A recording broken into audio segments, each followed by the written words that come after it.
नमस्कार, मेरा नाम पीयूष तिवारी है। आज की इस क्लास में हम लोग डिस्कस करेंगे कुछ महत्वपूर्ण प्रश्नों को जो परसेंटेज पे बेस होंगे। एक क्लास परसेंटेज की आ चुकी है, आज सेकंड क्लास है और जो क्वेश्चन टीचिंग एग्जाम के लिए आवश्यक हैं उन क्वेश्चनों को आज फिर से लेके आए हैं। यदि आप इन क्वेश्चनों को लगाएंगे तो आप मान के चलिए कि आपको यदि बेसिक समझ में आता है तो आप मान के चलिए कि किसी भी टीचिंग एग्जाम में आप मैथ में बहुत अच्छा स्कोर कर पाएंगे। क्योंकि टीचिंग एग्जाम में ऐसे सवाल नहीं आते हैं कि कोई हवाई सवाल आ गया, आपको बहुत ट्रिकों की जरूरत पड़े। बेसिक से सवाल पूछे जाते हैं। यदि आपका बेस क्लियर होगा तो आप बहुत अच्छे से स्कोर कर पाएंगे टीचिंग एग्जाम में। तो उन्हीं बेसिक जो पेपर में प्रश्न आते हैं जो आप लोग गलत करते हैं, उन्हीं बेसिक से क्वेश्चनों को लेकर मैं आया हूं। और यदि बात की जाए मेरी, तो मैं अधिकतर टीचिंग एग्जाम पास हूं और जितने भी अभी तक टीचिंग एग्जाम दिए हैं उनमें मैथ में 100% स्कोर किया है। तो आपको उसी तरीके से गाइड करूंगा जिस तरीके से मैंने अपनी तैयारी करी है, कैसे बेस को अपना क्लियर किया जाए। और उसी बेस पे आपको कुछ एडवांस क्वेश्चन पढ़ाए जाएंगे जो आपके एग्जाम में पूछे जाएंगे। तो आपको ज्यादा तामझाम में नहीं बीतना है, आपको बस अपना बेसिक क्लियर करना है और जो भी यहाँ पे प्रश्न आपको कराए जाएंगे उन प्रश्नों को आप अच्छे से समझते हैं तो आप ये मान के चलिए कि कोई भी एग्जाम आप देंगे, चाहे वो स्टेट लेवल का हो या सेंट्रल गवर्नमेंट का हो, आप टीचिंग एग्जाम में ऐसा कोई भी प्रश्न नहीं होगा जो इस क्लास से ना पूछा जाए। तो परसेंटेज की आज दूसरी क्लास है और इसमें कुछ क्वेश्चन मैं लेके आया हूं, आप लोगों को समझाने की कोशिश करता हूं। तो आज देखते हैं। और इसमें वीडियो में कट करके क्यों बनाता हूं? क्योंकि सवाल लिखने में, बोर्ड साफ करने में जो समय लगता है वो अननेसेसरी समय आपको ना दिया जाए, इसीलिए वीडियो को छोटा रखने के लिए उतनी क्लिपों को काटकर जहां पे प्रश्न लगाया जाता है वही आपको दिया जाता है। क्योंकि मैं बोर्ड साफ करूंगा, क्वेश्चन लिखूंगा तो अननेसेसरी समय आपके लिए जाएगा जो आपके हित में नहीं है। इसीलिए मैं प्रश्नों को जब साफ करता हूं उसको मैं एडिट करते समय काट देता हूं पार्ट को। ठीक है, तो चलिए शुरू करते हैं आज की क्लास को। देखते हैं पहला प्रश्न। आज का पहला प्रश्न है आज का पहला प्रश्न है 15 केजी 1 क्विंटल का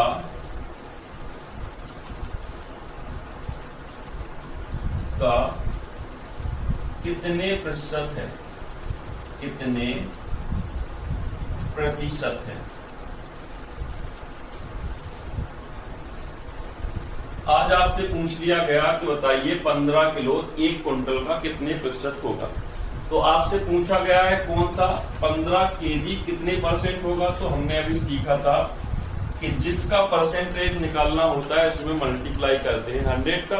तो 15 का परसेंटेज निकालना है तो 100 करेंगे मल्टीप्लाई, लेकिन किसके सापेक्ष पूछा गया है वो भी हमें पता होना चाहिए। तो 1 क्विंटल के सापेक्ष पूछा गया है कि 15 केजी 1 क्विंटल का कितने प्रतिशत है। तो 15 केजी को 1 क्विंटल के सापेक्ष पूछा गया है तो 1 क्विंटल को हम नीचे रखेंगे, लेकिन हमें पता होना चाहिए कि 1 क्विंटल में कितने केजी गेहूं होते हैं। तो सबसे पहले हमें याद रखना है कि 1 क्विंटल या 1 कुंतल भी बोलते हैं, 1 क्विंटल में होते हैं 100 केजी। ठीक है, 1 क्विंटल का मतलब होता है 100 किलोग्राम, चाहे वो गेहूं या कोई भी चीज हो। तो 100 किलोग्राम को हम 1 क्विंटल बोल देते हैं। तो 1 क्विंटल कहाँ पे आएगा? नीचे। 1 क्विंटल कितना है? 100 केजी। तो यहाँ पे नीचे रखेंगे 100 को और 100 से 100 आपका कट जाएगा तो आपका आंसर आएगा 15%। तो 15 किलो 1 क्विंटल का कितने परसेंट होगा? तो आपका आंसर आएगा 15%। यही आपका राइट ऑप्शन होगा। ऐसे ही बेसिक क्वेश्चन पूछे जाते हैं आपके एग्जाम में और यही गलत करके आप लोग आते हैं। ठीक है, तो कोई भी स्टेट एग्जाम हो और सुपर टेट हो, ऐसे ही क्वेश्चन आपसे पूछे जाएंगे। ठीक है ना। अगला प्रश्न देखते हैं। अगला प्रश्न है आपका 6.8 का कितने परसेंट 17 ग्राम होगा। अब आपसे सवाल में पूछ लिया गया है कि 6.8 का कितने परसेंट आप करें कि वह 70 ग्राम के बराबर हो जाए, सीधा सा सवाल। तो अब आपको पता नहीं है कितने परसेंट, तो हमारे पास क्वांटिटी कितनी है, 6.8 केजी। क्या है, केजी में है। इस केजी को ग्राम में निकालना है, तो दोनों क्वांटिटी कैसी होनी चाहिए, सेम। तो ग्राम ग्राम कर लो या केजी केजी कर लो। तो केजी को ग्राम में बदलने के लिए आप क्या करेंगे, 1000 का मल्टीप्लाई करेंगे। तो यहाँ पे हम 6.8 केजी को ग्राम में चेंज करेंगे, तो किसका मल्टीप्लाई कर देंगे, 1000 का, और यहाँ पे लिख देंगे जीएम। ये आ जाएगा आपका क्वांटिटी 6800। ठीक है, तो ये हो गया आपका 6800 ग्राम। क्लियर। अब इसका कितने परसेंट 17 ग्राम होगा, ये आपको फाइंड करना है। तो इसका कितने परसेंट, तो हम मान लेंगे x% यदि इसका निकालोगे तो क्या होगा, 70 ग्राम, क्योंकि हमारे पास तो पता नहीं है हमें कि कितने परसेंट निकालना है। ठीक है, तो वही परसेंटेज फाइंड करने के लिए हमने क्या मान लिया, x%। और x% मानेंगे तो नीचे क्या रखना पड़ेगा आपको, 100। तो x% निकाला, नीचे रखा 100, इज इक्वल आपका कितना हो जाएगा, 17 ग्राम की। कितना क्लियर। अब देखो 2 जीरो से तो आपका 2 जीरो कट जाएगा, और x इज इक्वल वैल्यू हो जाएगी 17/68। 17 से आप काट दो इसको, ये हो जाएगा 1/4। और यदि 1/4 का आप और सॉल्यूशन करेंगे, ये हो जाएगा आपका कितना, 0.25%। ठीक है, तो ये आपका आएगा कि 6.8 केजी का 17 ग्राम जो होगा वो 0.25% होगा। ठीक है ना। तो इसका कितने परसेंट होगा, यही पूछा गया था। तो दोनों की वैल्यू हमें पहले सेम बनानी है, क्योंकि ये ग्राम में है और ये केजी में था। तो हमने इस केजी को ग्राम में बनाने के लिए 1000 का मल्टीप्लाई कर लिया, तो आपका आ गया 6800। अब इस 6800 का कितने परसेंट 70 ग्राम के बराबर होगा, ये आपसे सवाल में पूछा गया था। तो हमें नहीं पता कि कितने परसेंट, वो तो हमें निकालना है। तो हमने मान लिया कि x%। परसेंट का साइन हटाएंगे तो नीचे 100 रखेंगे, 2 जीरो से 2 जीरो आपके कटे, और 68 कहां चला गया, इसके नीचे। तो x की वैल्यू निकल के आई 1/4, और इस 1/4 को यदि आप डिवाइड करेंगे तो आ जाएगा आपका कितना, 0.25%। यही आपका आंसर होगा। बताओ समझ में आया तो नहीं, आ गया। चलो बढ़ते हैं। ठीक है, ठीक है, अगला प्रश्न देखते हैं। अगला सवाल है आपका 40 quintal 2 metric ton 2 metric ton का कितने परसेंट है, का कितने प्रतिशत है। अब आपसे इस सवाल में पूछ लिया गया है कि बताओ 40 जो कुंटल है वो 2 मीट्रिक टन का कितने परसेंट है। ठीक है, कि ये जो वैल्यू है 40 कुंटल, वो 2 मीट्रिक टन के सापेक्ष कितने परसेंटेज होगी, यही आपसे पूछा गया है। तो ऐसे सवाल को आप कैसे सॉल्व करेंगे। अब सबसे पहले तो यहाँ पे आपका क्विंटल है, यहाँ पे मीट्रिक टन है, इनको सेम वैल्यू में चेंज करो। तो 40 क्विंटल, ठीक है, तो 1 क्विंटल में अभी हम लोगों ने समझाया कितना होता है, 1 क्विंटल में होता है 100 केजी, यही पढ़ा था। 1 क्विंटल में जब 100 होता है तो 40 क्विंटल में कितना होगा, 40 क्विंटल में कितना होगा, तो हम क्या कर देंगे, 40 में 100 का गुणा कर देंगे, तो हो जाएगा आपका 40 और 2 जीरो 4000 केजी। इतना क्लियर हुआ। इसी तरीके से हम मीट्रिक टन को चेंज करेंगे।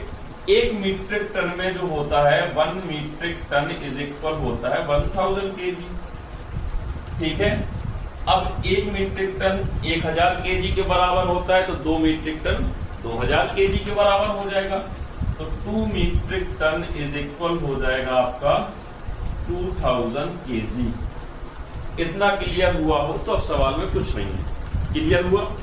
अब आपसे पूछा गया था कि 40 क्विंटल 2 मीट्रिक टन का कितने परसेंट है, यानी हमें 40 क्विंटल को परसेंटेज में निकालना है, किसके सापेक्ष, 2 मीट्रिक टन के सापेक्ष। ठीक है ना। तो हम क्या करेंगे, 40 क्विंटल को कितना निकाला हम लोगों ने, 4000 किलो। अब इसको केजी लिखने की जरूरत नहीं है क्योंकि परसेंटेज में चेंज करना है, तो हम करेंगे 100 का मल्टीप्लाई, लेकिन किसके सापेक्ष निकालना है, 2 मीट्रिक टन के। अब 2 मीट्रिक टन को हमने चेंज कर लिया केजी में, तो ये आया है आपका 2000, तो नीचे रखेंगे हम 2000।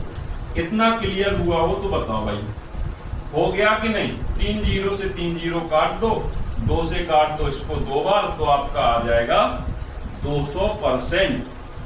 बताओ भाई, बताओ भाई, समझ में आया कि नहीं। अगला प्रश्न है आपका, किसी भिन्न के अंश में 8% की कमी की जाए और हर में 15% की वृद्धि की जाए तो नई भिन्न 15/16 प्राप्त होगी, तो मूल भिन्न आपको बताना है। ऐसे सवाल भी आपके पेपर में पूछे जाते हैं, इनके बेसिक को हमें कवर करना है। बेसिक यदि आपने समझ लिया तो इस पर जो भी अंश और हर पर सवाल बनेंगे वो सभी के सभी आप अच्छे से कर पाएंगे, ठीक है। तो समझने के लिए तैयार हो जाइए। अब इस सवाल में पूछा जा रहा है कि इसी भिन्न के अंश में 8% की कमी कर दी जा रही है और हर में 15% की वृद्धि की जा रही है, तो नई भिन्न 15/16 प्राप्त होती है, तो मूल भिन्न बताइए। हमें मूल भिन्न निकालना है। अब हमारे पास मूल भिन्न तो है नहीं, तो हमने मान लिया कि मूल भिन्न कितनी है, x/y है। अब कल हम लोगों ने पढ़ा था कि जो भी परसेंटेज में हम लोग कैलकुलेट करते हैं वो 100% पे कैलकुलेट करते हैं। कोई भी चीज अपने आप में कैसा होता है, परिपूर्ण होता है, यानी 100% होता है। x अपने आप में 100% है, y अपने आप में 100% है, ठीक है ना। तो अंश ऊपर वाली संख्या को अंश और नीचे वाली संख्या को हर बोलते हैं। अंश में 8% की कमी की जाए। अब देखो ये अपने आप में कैसा था, 100% था, लेकिन 8% की अब कमी करने के लिए कंडीशन दी है उसने। तो 100 में से यदि 8 घटाओगे तो कितना जाएगा, 92।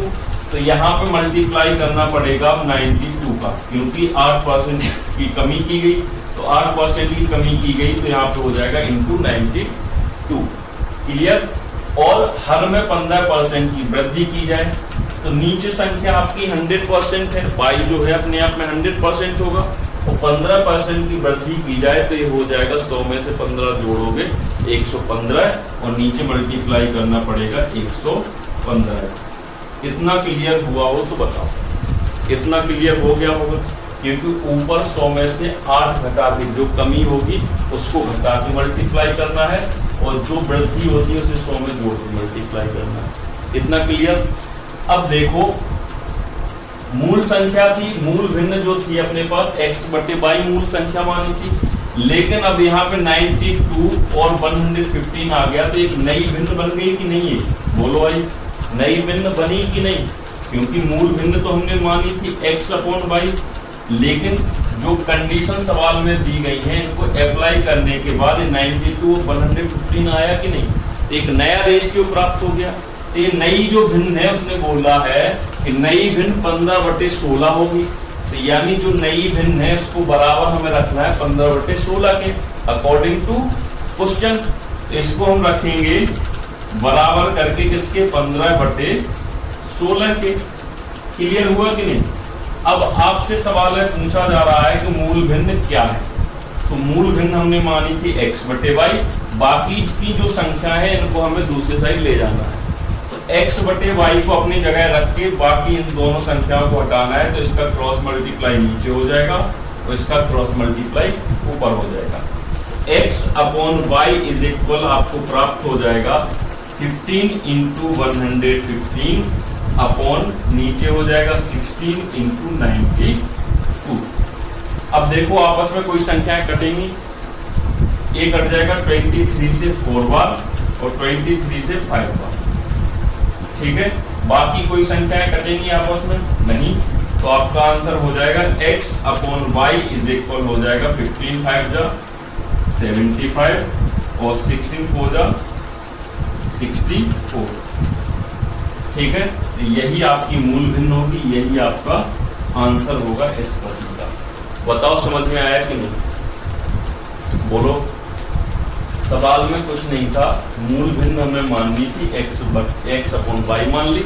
अंश में अब कंडीशन दिया गया था, इसमें सवाल है कि अंश में 8% की कमी करनी है, तो कोई भी वैल्यू जो होती है परसेंटेज में, कोई भी संख्या जो होती है अपने आप में 100% होती है। 100% में 8 की कमी कर दी तो 92 हो गया, तो इंटू कर दिया 92 का। ठीक है, हर में 15% की वृद्धि कर दी तो 100 में 15 जोड़ोगे 115 हो जाएगा, तो इंटू कर दिया 115 का। अब ये ओवरऑल जो भिन्न प्राप्त हुई, ये नई भिन्न बन गई ना, क्योंकि हमने माना तो x अपॉन y था, और बाकी इस कंडीशन को अप्लाई किया जब घटाने बढ़ाने वाला, तो नया रेशियो प्राप्त हो गया। और नया रेशियो जो था उसने बोला था 15/16 के बराबर है, तो हमने क्या कर दिया, नए रेशियो को रख दिया 15/16 के बराबर। अब हमसे पूछा गया था मूल भिन्न। मूल भिन्न होगा आपका x/y, बाकी जो संख्या है इसको क्रॉस मल्टीप्लाई कर दिया, डिवाइड कर दिया, तो आपका आंसर जाके आया 75/64। यही इस प्रश्न का आंसर होगा। ऐसे ही प्रश्न आपसे पूछे जाएंगे एग्जाम में, जो भी टीचिंग एग्जाम आप देंगे। क्लियर हुआ? आगे एक सवाल और लगाते हैं ऐसा, और क्लास को आज की खत्म करते हैं। ठीक है, तो मूल भिन्न ज्ञात कीजिए। तो मूल भिन्न ज्ञात कीजिए। तो आपसे सवाल पूछा गया है, एक भिन्न के अंश और हर में क्रमशः 10%, 20% की कमी की जाए, तो नई भिन्न जो प्राप्त होगी उसने बोला 9/7 होगी। तो मूल भिन्न ज्ञात कीजिए, यह सवाल आपको लगाना है। तो कैसे लगाएंगे? सवाल सेम है, आपको मूल भिन्न मान लेनी है। मूल भिन्न होगी x/y। क्लियर? ठीक है, अब कंडीशन जो सवाल में दी गई उसको अप्लाई करेंगे। उसने क्या बोला है, अंश और हर में क्रमशः 10% और 20% की कमी की जाए। ठीक है, तो अंश में 10% की कमी और हर में 20% की कमी करनी है। तो अंश अपने आप में 100% है, 20% की कमी करेंगे, 10% की कमी करोगे तो कितना हो जाएगा, 100 में से 10 घटाओगे 90, तो इंटू करोगे यहाँ पे 90। क्लियर?